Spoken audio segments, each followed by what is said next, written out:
So Jared Leto's Joker is coming back in Zack Snyder's Justice League, and we have to talk about it.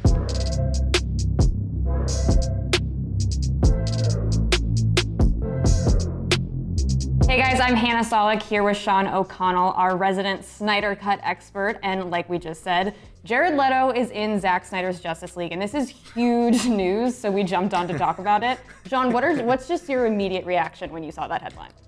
I'm stunned because it means that these reshoots are adding a lot more than we anticipated. If you remember, Jared Leto's Joker is not part of the theatrical cut of Zack Snyder's Justice League at all, nor is the Joker a character that Zack teased in any sort of way, like not on his Vero social media, not in any of the things that he shared that were part of the Snyder Cut. And so to hear that he's bringing back a character that was not in his movie, because you think about it, Joker was referenced in BVS, but the first place that he shows up is Suicide Squad. Suicide Squad definitely has direct ties to Zack Snyder's world because Bruce Wayne, played by Ben Affleck, shows up in that movie. But this is the first time that Zack's going to get his chance to play with a Joker that was introduced in the Snyderverse of films, which means that it makes direct connections to Suicide Squad. So there was that Joker card in the shot from the DC Fandom trailer. So Yes. What do we know any details about what potentially they could be filming, or is it literally just like Jared Leto is on the call sheet? That card is from the Nightmare sequence, and that card was also in Batman's belt in the Nightmare sequence from BVS, which at the time was just thought to be like a reference to the fact that, well, of course he has this long-standing rivalry with Joker, and that's probably what that comes from.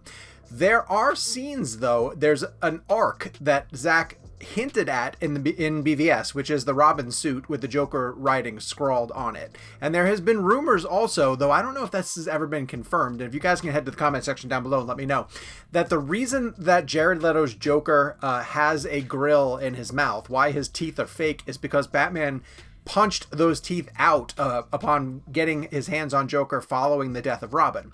So these two allegedly have a really dark history together, and with Zack sort of starting that arc in BVS, this is an opportunity to potentially continue it a little bit forward in some new scenes, which again seems to me saying that they want to tease forward to where a story is going to go, which would include getting more from Ben Affleck as Batman and potentially setting up a world where Ben Affleck or even Zack Snyder gets to do that Batman film with Affleck's Batman that could include Joker and also Deathstroke then at that point. Does this mean anything for Release the Ayer Cut fans?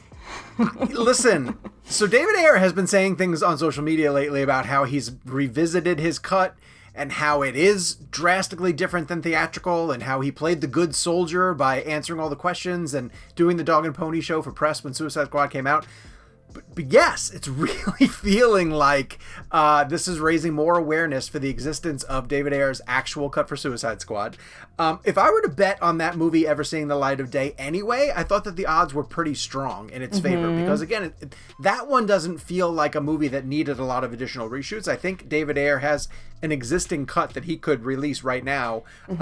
It's just the fact that his footage would be reworked in a different order and probably expand on some other things. But I think he has all those things. I think he shot all that footage that he would need. This, adding another character, adding a character that wasn't in the theatrical cut of Justice League, and bringing an actor back specifically to play a character in these reshoots, to me speaks volumes about the significance of those reshoots, just how big they are, just how much more story this feels like story being set up and not closing off story or finishing scenes that Zack had that weren't finished already. It seems like he's putting more stuff in, and that's beyond exciting because it speaks to a larger universe for the Snyderverse on HBO Max. Are you excited in particular about seeing Jared Leto's specific Joker? I don't know we've never talked about how you feel about Jared Leto's Joker. I don't love his Joker, but I don't think that he got enough time or the right treatment. The only example we have of him is in the butchered version of Suicide Squad. So it's hard to say if the proper cut that David Ayer wanted to put together would not give a better version of him. It's like judging The Flash only by Justice League. Could you imagine? Like, if you're asked to do that, it's really unfair. However, someone called him Hot Topics Joker, and I can never get over that. Like, that's just... I don't love the damaged... Accurate. I don't love the tattoos. Like, I don't Jared Leto's a great actor. And can he portray a really menacing Joker? Sure, of course he could. He plays him like a sort of mafia crime boss.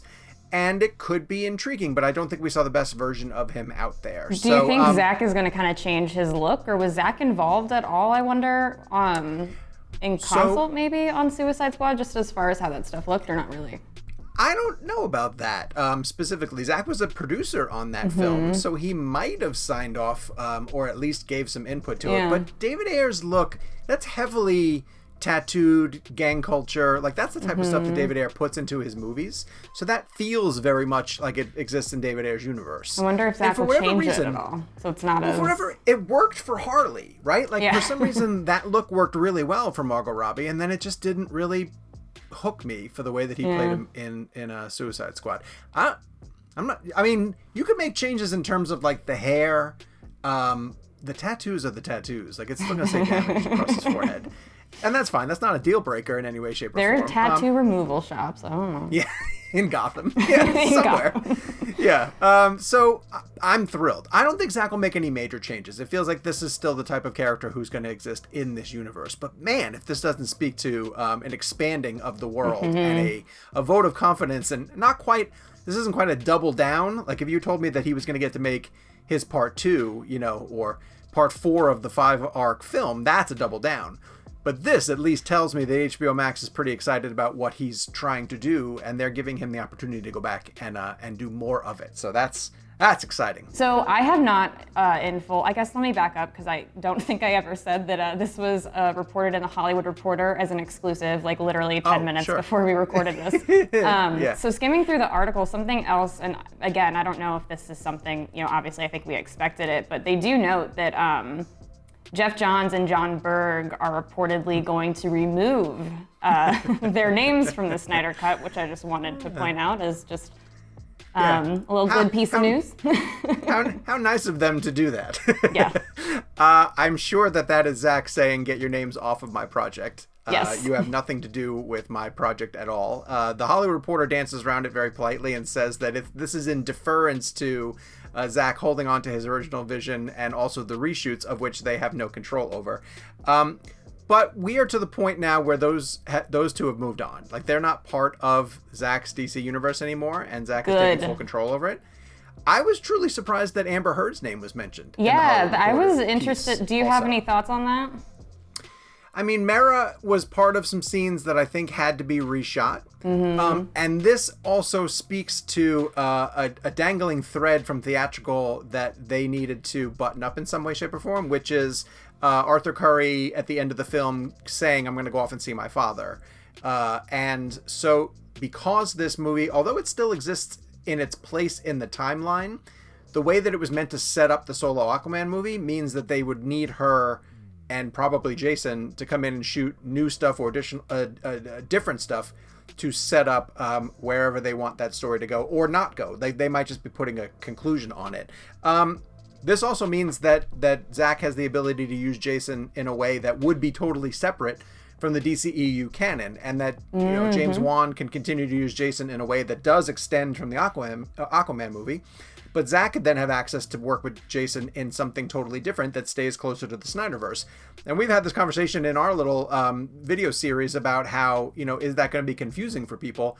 It potentially could be, but I don't think the fans would be complaining all that often if they get the opportunity to get more stories from Zack in that universe and still let the other actors... It's the best of both worlds. Yeah, you exactly. literally get both. Let them adhere to their contracts, explain it as a multiverse thing, and just sit back and enjoy. Awesome. All right, well, is there anything else that you want to say about this news? We don't know that much, but...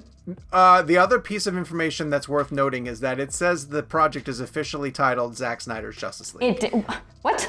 It says that in the piece. And I don't know... This is why we don't speed read, kids. How 100% official that is, because of course it's the Hollywood Reporter, and we'll believe it when we see it officially on HBO Max. But Zack has always said he wants it to be called Zack Snyder's Justice League. We've heard it called everything from just the Snyder Cut to Justice League, the director's cut. But in the Hollywood Reporter, the most recent thing that we are hearing now is that the official title for it, now that it's back in reshoots, is called Zack Snyder's Justice League. And again, reshoots are underway in Los Angeles under, I'm sure, strict COVID restrictions. But Zack is busy in Los Angeles right now working on his 4-hour cut of Justice League. So celebrate accordingly. I'm excited to see if there's any other news that comes out over the next couple weeks. Well, you know where you can learn about it, Hannah. Right here on CinemaBlend. Right here on CinemaBlend. So make sure you guys hit subscribe and turn on your notifications, because as soon as something happens in the world of the Snyderverse, you know that Hannah and I are going to jump on camera and talk about it, and you don't want to miss a single video.